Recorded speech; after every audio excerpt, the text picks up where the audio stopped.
Greetings and welcome to another excellent chess video. Oh, I played this game with this guy and he played this opening. I just don't like it. I just don't respect it at all. He's playing Englund Gambit.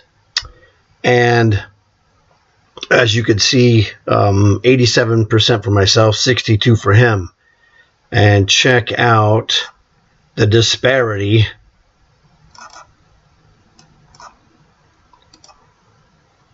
You know, I had a 2350 and he played like 1450 according to the computer. So now let's go see what in the heck went wrong here. D4 E5. Now it's not Englund, again it's Englund. It's German. So we pronounce it in German rules. Anyway, pawn takes book, D6, knight F3, develop when you can, knight F6. I'm like, all right, let's see what you got. He's like, okay. Bishop to E6. I really didn't think that move was that special, but it says it's the best move, so queen B5, best move. Create a threat. Respond to a threat with a threat. I get out of the way, and then I'm threatening to take his B7 pawn. Queen D7, best move. Yeah, he should let me take that pawn if I'm going to take it, and play rook to B8. He does not comprehend the goal of his opening is that to sacrifice some pawns for development.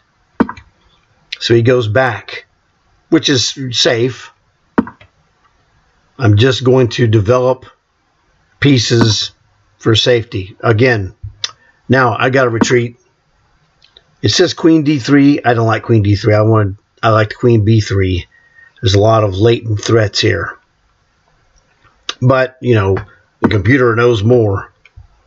All right, here he's threatening to take my knight. If he plays bishop to E6, I probably would take it.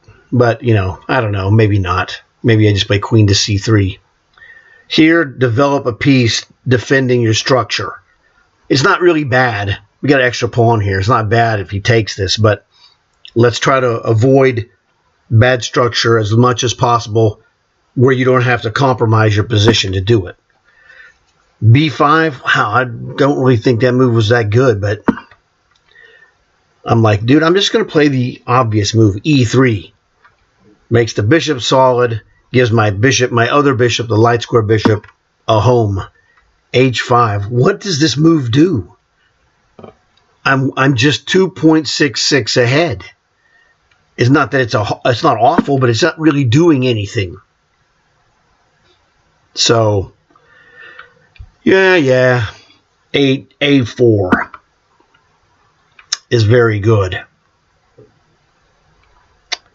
And it definitely puts a question to him when you threaten to play A takes B5. Which is not what he's looking to do, because it's going to liquidate the queen side in white's favor. A3, H3, sorry, getting out of my face. Just get out of my face, dude. All right. It says I should have played queen to C3 instead. Yeah, okay. He should take my pawn, but I would just take it back with knight takes. And if you played knight takes, I play bishop takes, whatever. That move doesn't do anything for me. I just go back queen to C2. I could have gone, yes, queen to C3 is even better. A little more forcing. That's the best move. I thought this move was good for white. It might be good for white, but it's good for me. I'm like, look at this. I've completely thwarted his opening. So I'm feeling good. I'm only one pawn up, but my position is superior. The computer says plus 3.8. And I'm only one pawn up. And it's a doubled pawn there on E5, but it's blocking this knight. You know, and I'm threatening to do nasty stuff like rook D1 and pawn takes pawn. So he decided to take, what the heck, dude? Knight rips pawn, and I didn't even think about it. And I could have played queen to C6 check. You see that? I can play this move here. Queen to c6 check. But he's got king forward. I'm like, don't be fancy is what my dad said. So don't be fancy. Take the pawn for free. Get an outpost square. I'm now threatening a checkmate on f7. He's got to defend this checkmate. All right? Knight h6 doesn't work. Bishop rips knight. Removal of defender. The only thing that can defend this is the queen, and I would say queen to f6 is probably the right move. No, he can check me with the bishop. What the heck? Oh, he just throws the piece away. It's fine. So he made a mistake there. Let's just check and see what the computer says if we play queen f6. Still can check him. Oh, he's going to get mated. Never. Oh, no, I can't check him because, well, I can check him, but he would just take me. So I don't want to do that. So, what is the... Man, this is awful for him. I don't know. I can play bishop. No, I don't want to do that either. Queen takes c7, threatens a mate. Yeah, this is nasty. Forget about it. Never mind. Queen f6 doesn't work. Queen e7 just lost the game like this.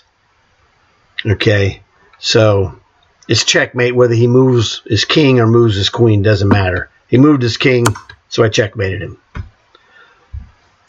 But the whole thing here went to pieces for him because he didn't understand his goal of his opening or the spirit with which you play this opening.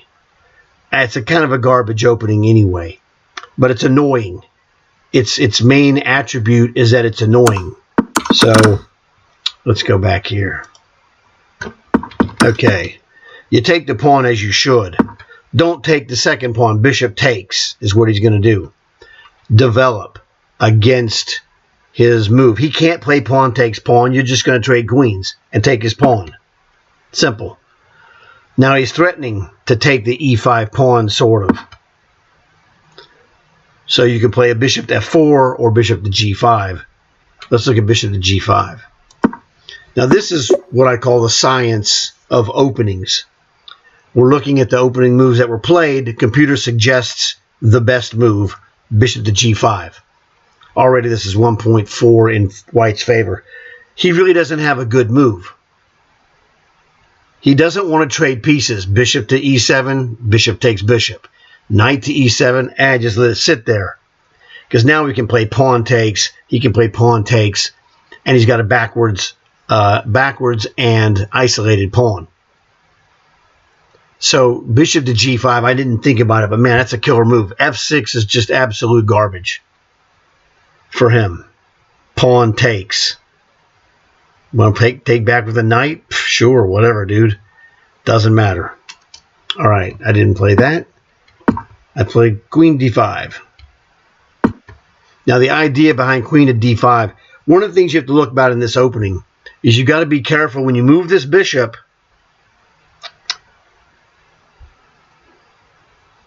Well, one of the things that happens in this opening here, let me show you. A lot of times they play this. And now when they play this move, this is a big threat of queen to b4. So you can't play this, for example. This is horrible because you're getting hammered here, all right? You're weakening the b2 square and your bishop is hanging, so queen checks. That's not a good move. The computer will tell you that here in a moment. He's going to play this move. Well, not a good move, but and now you got to play. Bishop comes back, and it just you're giving this pawn away for nothing. It's very ugly. Okay, so this is improper. Like I said, you got to watch out for this move. This is the place. Knight c3, of course, is good. Queen d5 should be playable. Not the best move in the world. But what it does is it upsets his apple cart. Because he doesn't have this queen check is irrelevant. You just play c3 and he can't do anything. He's not threatening to queen check you. The bishop is guarding b2. So this is the deal. But he didn't play. He played d6. I'm like, whatever, dude. Bishop g5 is the better move. We learned that. Okay. So this scared him. And the reason I played queen to b5 is it tests his will. And he got afraid. So now I'm really going to, do some business with bishop f4. I'm just holding the extra pawn on the board. You want to take it? Go ahead. We'll exchange pieces off. That's not what he wants to do. He wants to create pressure without exchanging pieces. He's given away a central pawn for nothing. And if he lets it go and exchanges pieces, his opening has been a failure. All right? A basic but good move. Again, the fear factor. Bishop to g4. Like, what does that even do? Realistically, I could just take this pawn because I'm threatening to take this knight with check. But as my dad said, and my dad is really it's hilarious. My father never got higher than 1600. 1596 or 8 is what he got. In tournament chess.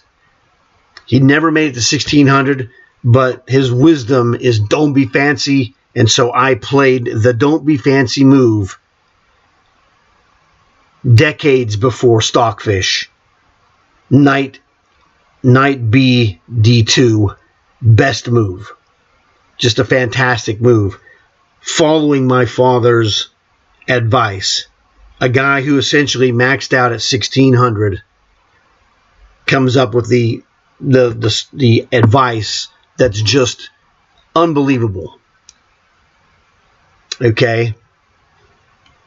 This move doesn't do anything. I'm sorry, b5 does nothing. I'm building a fortress here. While, not so much a fortress, but a formation that just doesn't have weaknesses, and it's really killing him. It's +2 for white already because he's completely missed the whole point of his opening. Okay? Scram, sonny, you bother me. Woo! c4. I'm going to play queen c3 or c2 and then just trade off and win. That move looks so powerful, but it's so weak. It just looks powerful, but it's weak. And he went, I couldn't believe the computer says this is the best move for him, but I think this move is no good. He's basically almost in Zugzwang. Look, he's letting me trade off pieces. Boom. So what do we have here? 2, 4, 6, 7. He's got 6 pawns, 0 development. Okay? That's why this is 3.8 in white's favor. Black has 0 development. White has developed his pieces on very good squares. The bishop doing a job. The knight's doing a job. The queen's doing a job. The king's about the castle being protected. Black's position is awful in what? 15 moves. I'm like, really, bro? With no development, your idea was that? I don't even know what the best move is. What? Yeah, knight to e7 is what I was thinking. He's got to develop, and this stops this check. The other idea would be to play like rook to b8 or rook to c8, just getting out of this killer fork for my queen. Really, bro? And then the hammer. Establish the outpost, threatening a checkmate. I have all the development. He has 0.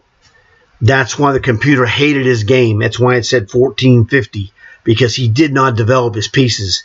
He developed 2 pieces the entire game. Bishop and a knight. Well, okay, and now he develops his queen to a losing square. He develops his queen to get checkmated. I'm like, whatever, dude. So this is one of those cases where this guy might be trying out a brand new opening and his trial went badly. I played against this opening quite a bit, and it's really annoying when they do it right, and I just don't like it. But that is the thing, that is what it is. So hope you enjoyed this. Hope you learned a lot, because there was a lot of lessons here. This was a classic example of development versus non-development, and development wins once again. So, hope you enjoyed it. Thanks for watching. Leave a comment and a question if you would. If you have anything that you want to know about this, tell your friends. If you watch my videos, you are going to get better. There's no two ways about it. I don't pretend to make you better. I actually do it.